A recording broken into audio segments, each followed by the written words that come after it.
Hi everybody, it's Carolyn. Okay, so this is a video that's going to follow on the heels of the March energy update with some clarification, which is really interesting because lots of times what will happen is I'll come out of my channeled energy updates and I'll think, oh, I wonder what that means. Or because the human me is wondering about certain things that maybe I didn't have a chance or think about asking when I was actually doing the energy update. So what I did this time is I really was pondering March's energy update. And if you haven't listened to that, you might want to do that first. I mean, I think you'll still get information out of it if you out of this video if you don't listen to the energy update for March, but I think it would be helpful because it does follow on the heels of this, where Jennifer and I get together, and again, we just get together to chat, and I brought up the March energy update because I wanted to kind of clarify some things, get a little more detail. And as many of you may know, she and I ultimately, we kind of come from two different places in our, I don't want to say in our understanding and the way we see the way things, I'll just say work for us in our journeys and then the bigger picture journey as well. But ultimately we're saying the same thing. And this happens again. But I really want you to get the information from our conversation that we just recently had and how we kind of put together the more detailed story and actually a more cosmic look at the sun and the sun's effect on us and how the solar flashes, flares, events occur and why and etc. So this is going to give you more supportive information for the March energy update, and I hope you enjoyed it. And like I tell everybody in each of my videos, take what resonates, toss the rest aside. Again, it's about getting puzzle pieces from all the places that you get information from, and hopefully a lot of it from your own knowing and understanding and intuitive self, because we all have this intuitive self that is just waiting to talk to us, right? And it's this spiritual journey that we go on that helps us become more in tune with that. So again, take what resonates, toss the rest aside. Couple of things before I get going. First of all, I should introduce myself. For those of you who don't know me, I'm Carolyn Zaiser. I'm a channel, I'm a distance energy healer, and I'm a spiritual awakening mentor. And I offer these messages for your awakening, ascension, and life journey to help you, again, like I said, put more puzzle pieces together for yourself.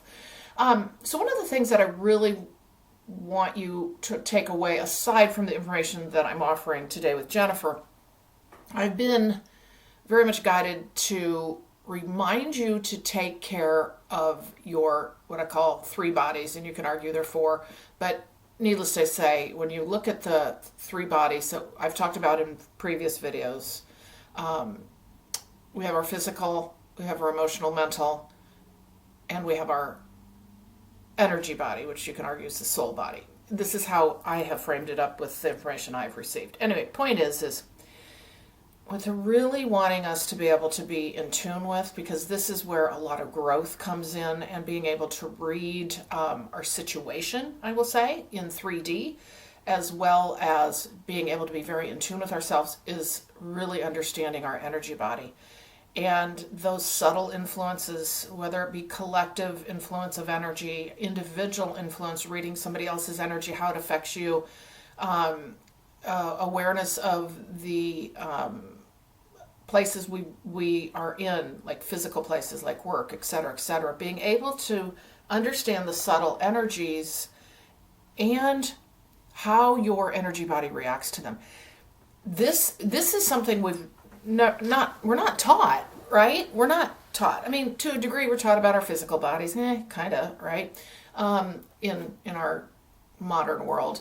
As far as the mental, emotional, that's still, I mean, think about it. Mental health is still a huge problem, particularly in Western worlds.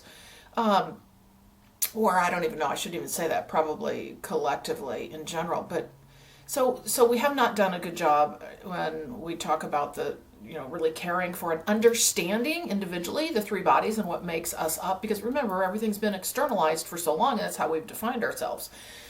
And that's, we talk about that a lot. But needless to say, what they're really wanting us to focus on is understanding the energy that surrounds us, understanding our energy body, understanding and how that influences us, and then what we can do to manage that.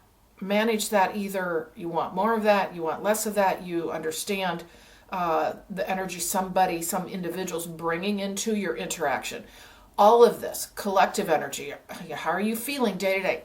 Really understanding how you feel, because when we are disconnected from our feelings, we can't understand our energy body, and then that's a whole other conversation. But the point is really wanting you to lean into just those subtle vibrations, the feelings you have, and being able to attune to what your natural state feels like, so that you can also differentiate between your natural state and something that doesn't vibrate with you, that doesn't feel right. Because lots of times what will happen, I find for myself, until I've actually learned to differentiate, is we often think it's just us, right? And something's wrong with us, but when in reality it's the energy we're around, the energy we've taken in. We may be terribly empathic. I shouldn't say terribly, wonderfully empathic, although it can feel terrible at times, right? But really getting to the nuts and bolts of how we feel, understanding our base, I guess let's say signature of our own energy body, and then being able to understand when we're off. Okay? So for me, as I've mentioned before, I have most recently this year been able to understand how collective energy affects me and impacts me. I do a lot of work. This is another thing I have found out. I do a lot of work in clearing for the collective, but it's also not easy. It's also not like I, in human form, raised my hand and said, I'll do this. Sure, let's figure this process out and then we'll make it happen. It just started to happen. And so I think some of us don't understand our roles. And once we do start understanding this, it helps. But what I've had to do is know kind of the signature of the collective energy coming to me, because it's not mine. And so I am able to now, for the most part, determine when that is affecting my own natural state of being by how I feel. I'll get agitated. I'll get anxiety primarily. I'll get kind of an out of body situation. And if it continues on for a day or two, I know it's not me. And actually, that's not me at all either. Although I have my own worries and concerns. I've recently had a cat that's been really sick. So he's back to normal, just so you know. But we're working to get back to normal, which is great. But the point is I know that part of me and that energy that I feel, and I know that's me. But the collective energy was a whole new learning for me. So anyway, I'm not going to keep going on and on about this, because as you know, I can keep going on and on. So what they're asking us to do is get really in tune with our energy bodies, and that starts first and foremost with how we feel and how we understand that feeling, and then watching for patterns and being able to really then from there do your energy clearings. And we've talked a lot about that. So anyway, I'm just giving you kind of tip of the iceberg here, but tapping in, reconnecting into the trueness of who you are, which starts with our feelings, and understanding what our own signature is, our healthy, feeling good signature is. And then when we're not, what is it that's causing this? What is causing this? So a lot of it can be the energy body being affected, which then affects our feelings, affects our emotions. So I'll leave you with that today. I'm going to send you over to our video, and then I'm just going to quickly wrap up with you, because that's about all I've got to say today. So off you go to listen to the video, and I'll wrap up with you in the end. They're also talking about, this isn't necessarily cosmically, because the sun is just one of many suns, but our sun is doing a lot lately. And I'm getting a connection with a lot of light, sunlight, like that is like reverberating on with respect to like a disconnect or a interruption of service, or along those lines. I don't know if that resonates with you on that part. Yeah, there is. Okay, so this is funny.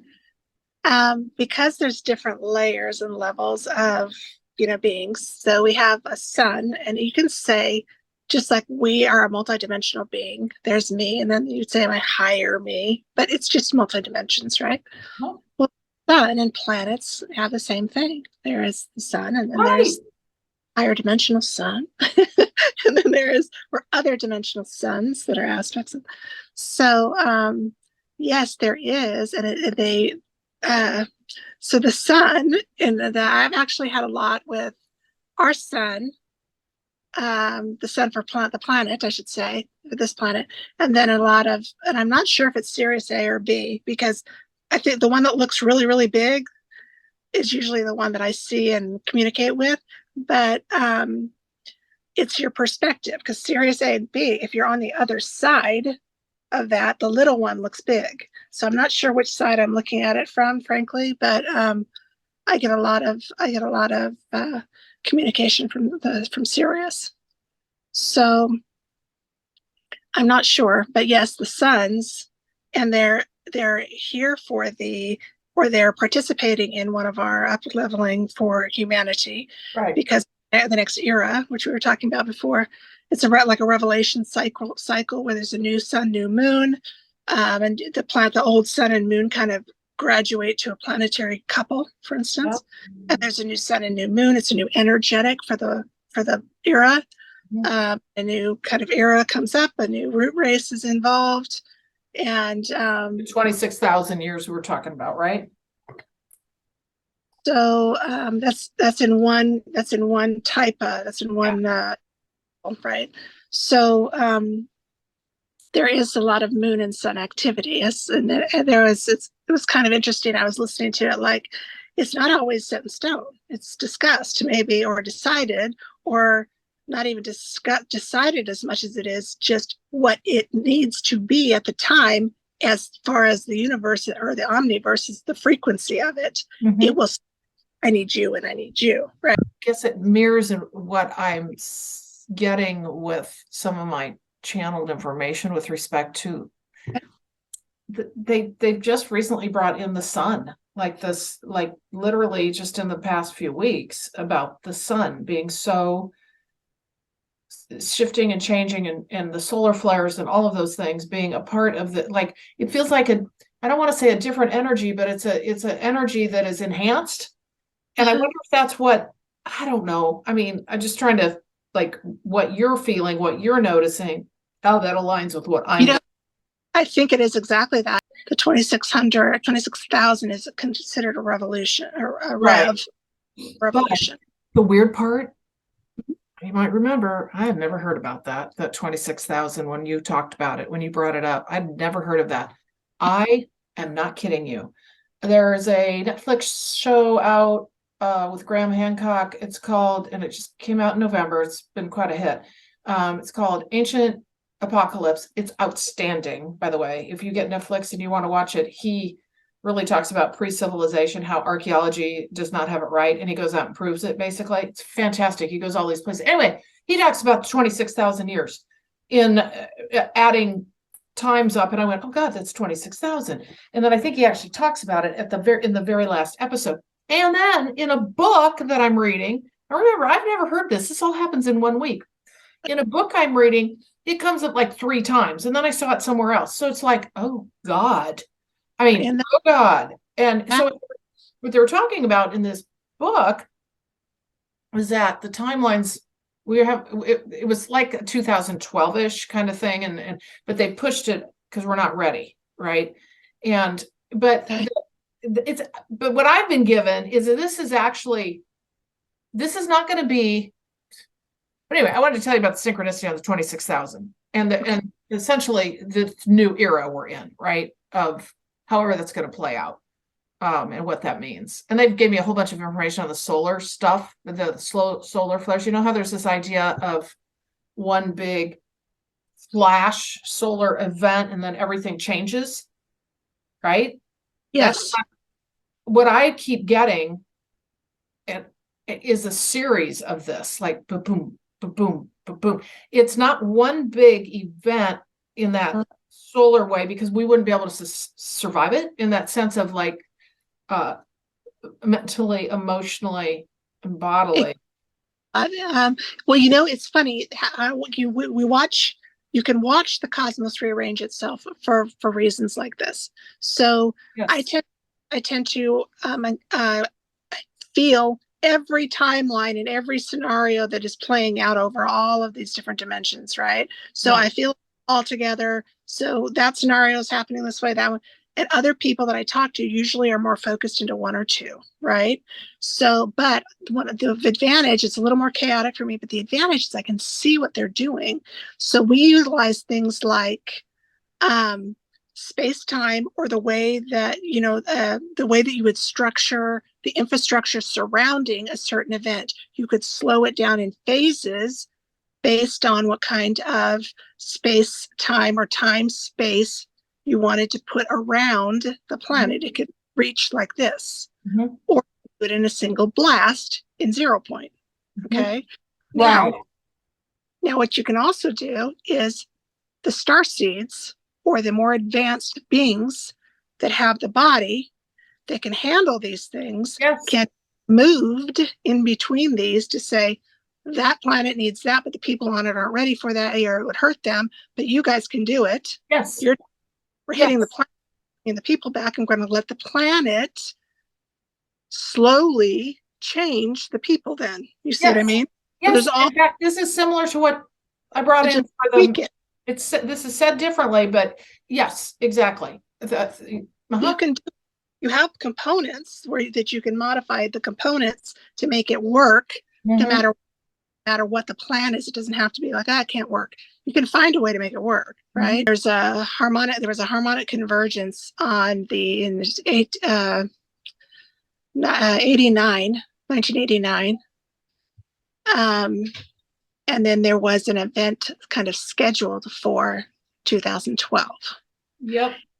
2012, it was some weird thing that happened. It was one universe that got split in half, and the side got flipped like this, and it made 2021. So it got pushed off, not because it wasn't ready, but because some joker did some playing around with one of these things. Okay. No wonder 2020 happened with COVID. No wonder. Yes, it was messed up. It set off the timing and messed up the timing of the whole thing. But there's compensation that happens. Things that it will figure it out, but you might feel it. Okay, that was actually supposed to happen there, and you know what I mean. So anyway, I even know that one. That's the inverse. There's one. It's a potential. It's not a potential, but it's one of the timelines. And like I said, not everybody's experiencing all of those. Okay, so let me go back to that question I had, because I want to understand this. Then they're talking this. I think I understand what you're saying, but this whole idea that a lot of people have of one solar event that everyone's going to see and feel at the same time, and it will instantaneously change everything. Yes. That is a potential, and I'll tell you why. It will be one thing. It will happen one time, and it will be one thing, but it will travel differently in different setups. So based on the platform of what is happening in your setup, or which one you're focused into, it will play out. Okay, this is why they're saying this then, because what they said to me, I don't mean to interrupt, but they said it looks like somebody, they said it's controllable too, by the way. I don't know if you know that. They said it's a controllable situation that's being, basically, I said, it looks like somebody with a blowtorch on their shoulder and going, and that's the visual they gave me. And then what they said was, it's not one oh God, this is so interesting. I think this is what you're saying. It's not one single event.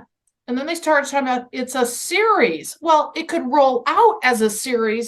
That's why they're talking about it's a series. So the one event could be it's sent out, but then it reverberates as it needs to within the planetary system that it's hitting.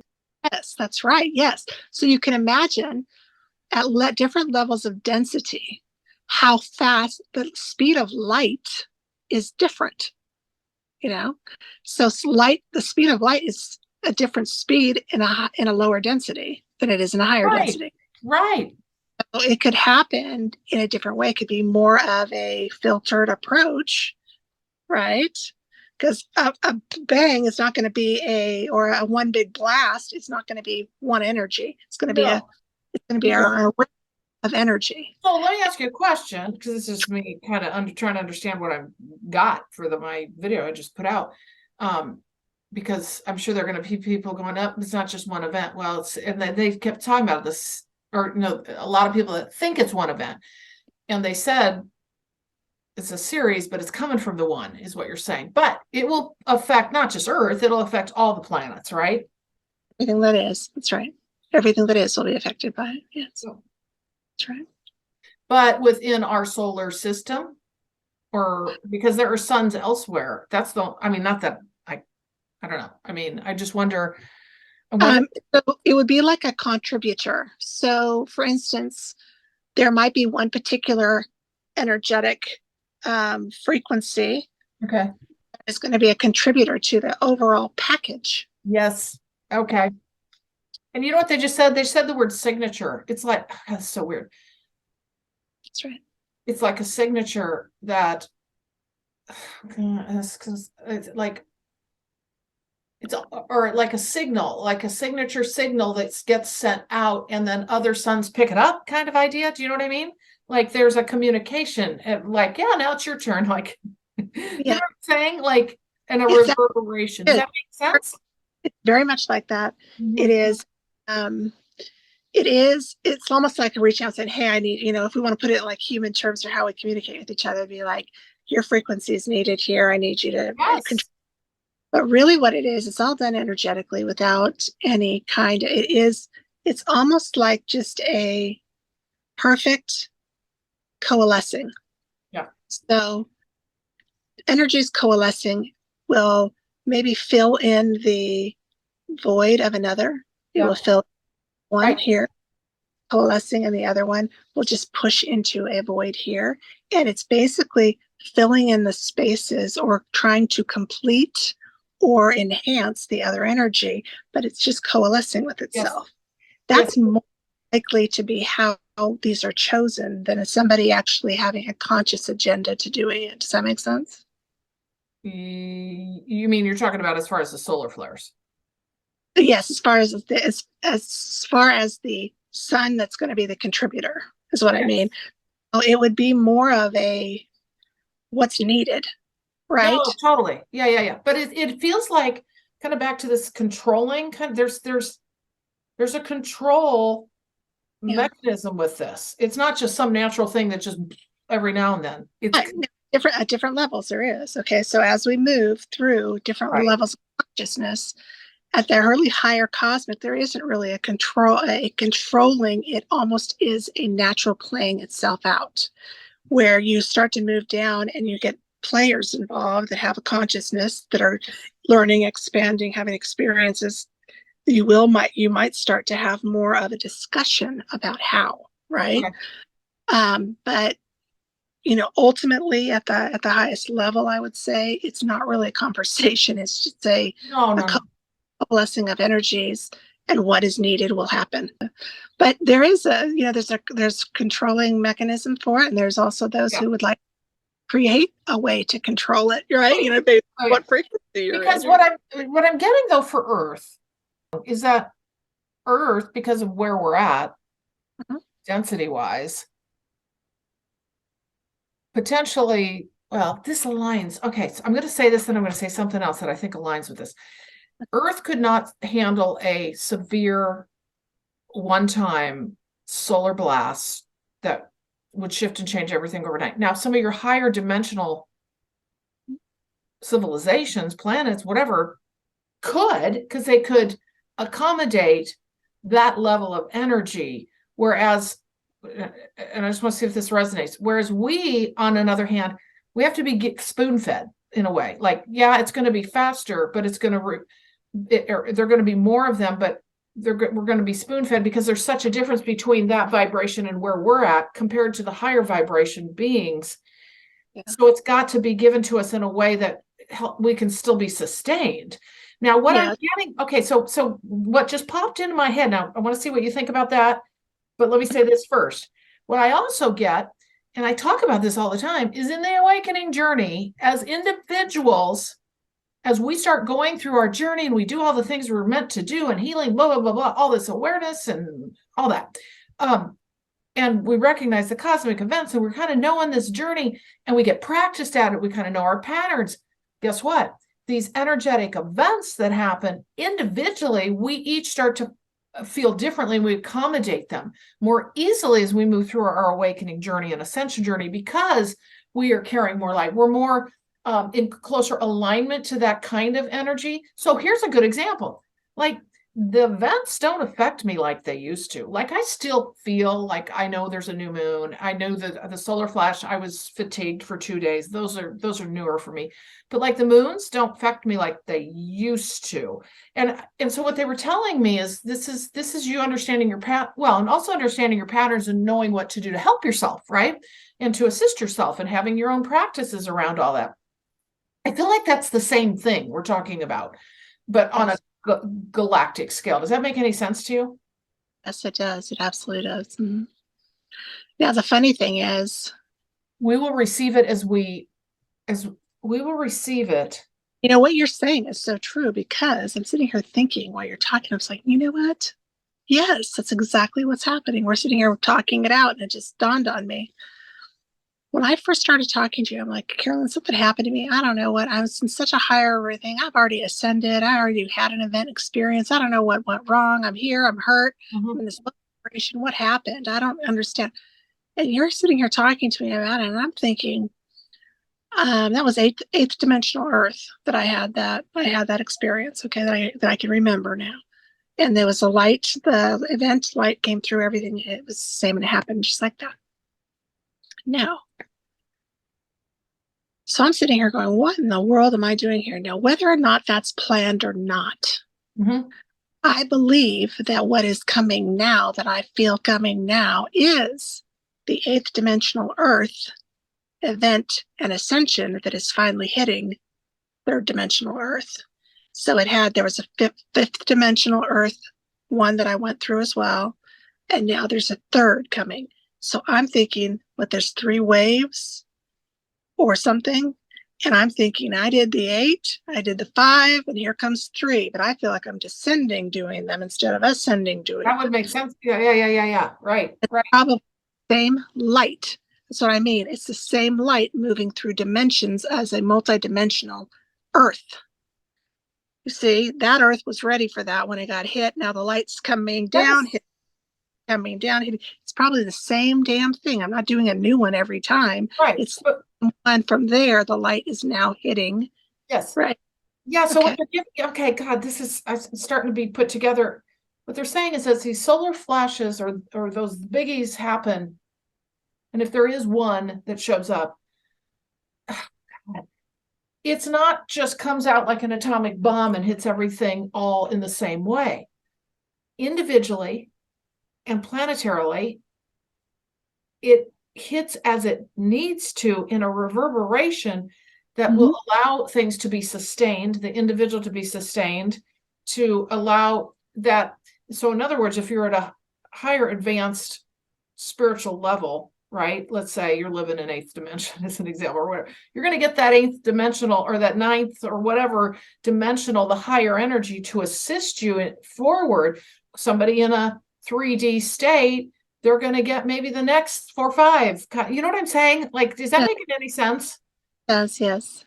You get what you need, and so does the planet. Yes. I remember hearing this too. You get what you need, so does the planet, but some advanced civilizations, like there is a scenario where there is an inner Earth. Okay, there's an outer Earth, inner Earth, and the inner Earth civilizations are more advanced than the outer Earth. Right.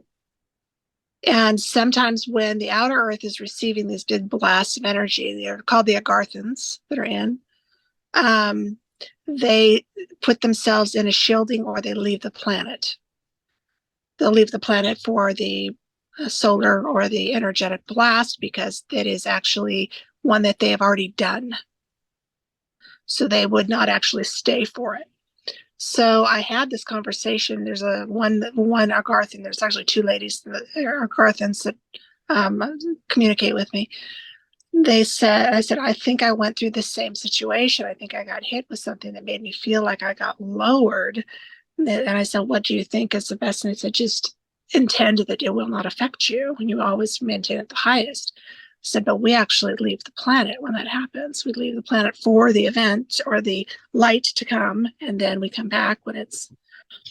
Okay, wait, I got a question. Why do they need to do that if our theory of what we just talked about earlier is somewhat accurate in that everyone gets what they need? Why could they not stay? What's their purpose of leaving? I don't know if I think it's maybe more elevating. You can take in what you can take as you elevate, but you can imagine if you were to receive a blast of light that was like 5 versions ago, right? You wouldn't want to on your phone that was 5. Oh, you're saying because it's coming into the planet as what the planet needs, and then it reverberates into the individuals as they need it, but they are impacted. Yes. Oh, because they don't need that low, I'll just say lower level of. They've already gone through that, or they're different, because I don't know how many there are now. I remember at one point there's about 19 different types of human. So, and they have different setup, different types of light or different structures, because most everything is created with shapes, like geometric shapes that would not necessarily match their system. So, like I said, there's ways of moving things around for different planetary structures and different civilizations on each one, so you can get everything lined up properly. But say there's 2 on the same planet, like this, one inside, one outside, and they're quite a bit different from each other in an evolutionary state. What do you mean one inside and one outside? So Earth has an outer crust. Yeah. Oh, got it. Okay, yeah. Then there is a whole entire inside that feels like an outside. Right. They tend to be more advanced. So we've kind of, in this conversation, understood more from what we're both getting of how a major solar event, let's say it's one event, and reverberates out into us seeing it as individual events, because it's moving through time and space. And we end up seeing it as a series of events that then affect us individually in how we need it. So the suns on a multidimensional basis would have a dimensional being, and one may send the blast through. Yep. Each one may blast, like it hits theirs and it goes out, because that one is the contributor for that dimension. So the light. It's so interesting, because then it looks like a series of solar flashes is what it's going to look like when it's actually coming from one moment, I guess, in time that it's being sent out. Correct. So the first sun, say the highest sun, would probably get the light, little light bomb from the center. Okay, so the center would send it out, and the first row or the first sun would get the information, and then that sun would distribute it through the suns. Coming out from the center. That really clarifies what I brought through for the energy update, interestingly. But I am interested, I'd love to clarify the control mechanism, because they said there's a controlling mechanism, now we talk about it being organic, that this consciousness of maybe the sun itself is the controlling factor. But I don't know. I'm getting like, I know this, at least this is how they're showing it to me, but like there's almost like a group that works with the sun and what the sun then does to offer to the cosmos. Is any of that making any sense to you? Like, I'm talking beings, like a control mechanism where there is some kind of consciousness behind, well, you can argue the sun's conscious, but beings. Absolutely right. It's just like this. So there's geomagnetics, there's magnetics and electric. There's also water, fire, the elements, but on a cosmic level, they're a little bit different. But the sun is the offering of one of the elements. Yes. Fire, for instance, the cosmic elements. So their offering is how it will build because they're at a level of distortion. So they're not the original, like the total of all of it is not necessarily blasted at one time. They are like one or two distortions down. So then you can pick ingredients to make unique designs, right? Yes. So an offering of a particular elemental, maybe cosmic elemental, something that's more than what we think of as elemental, but to make that offering of their elemental force. Mm-hmm. So I don't know I mean, they all have, on different levels, they all have advisors, for instance, or groups that look at and measure. Mm-hmm. But at the highest level, Carolyn, I believe its intention and it listens to all of it, right? It's not, you take it at the center point, or the totality of everything with no separation. It does listen, Oh, and yeah. other points of view, and it listens and hears kind of energetically the wants and desires of the whole thing, all the way Yes. down to separation. And then it will, in consideration of all of these things, create as a co-creator with all of these other the elements. But at the end of the day, it's going to be the organizational mind of the original, or the total of all of it, because you take into consideration the whole when you're the whole, right? Right. So, and then it will, so although all of these have advisors, right? And there's there's co-creation as to what we would want, for instance, at all levels. Mm-hmm. That collective consciousness of desire is part of the co-creative effort. Okay, because this is what they're saying. Mm-hmm. They're saying to me, the controlling mechanism is consciousness. It's conscious intention, consciousness. I mean, I know that sounds like a circular thing that we're talking about, like, That's right. and which then goes to, honestly, why every planet gets what it needs and every individual gets what they need. That's right. It's conscious. So that makes sense to you. Consciousness is the mechanism. It is a mechanism. Not the mechanism. Is the mechanism. The controlling mechanism is consciousness. Yeah. Yes, it is. And it's got it's controlling in the sense that it's co-creative. It's right. a co-creator. It has a say. It has skin in the game, right? When it has consciousness to see, perceive, desire, maybe. Yes. This kind of thing. So it has a seat at the table. Okay, thank you so much for joining me today. Check out all my services at purplerainhealing.com if you would like spiritual awakening mentoring, where I work with you one-on-one to guide you through this ascension and awakening and life journey, helping you understand the larger spiritual perspective and your soul journey throughout this. We travel through time, and then we continue working together as you wish over the course of time. They are powerful sessions. They're so neat because we really get to know each other, and there's a lot of great practical day-to-day information, as well as a lot of really amazing soul information, galactic information, awakening, ascension information that you'll receive as well to use in your journey. I also offer distance energy healing and channeled messages. So just let me know if you'd like to work with me, because I would love to work with you. So I hope you enjoyed this video today, and I will see you in the next one. Take care.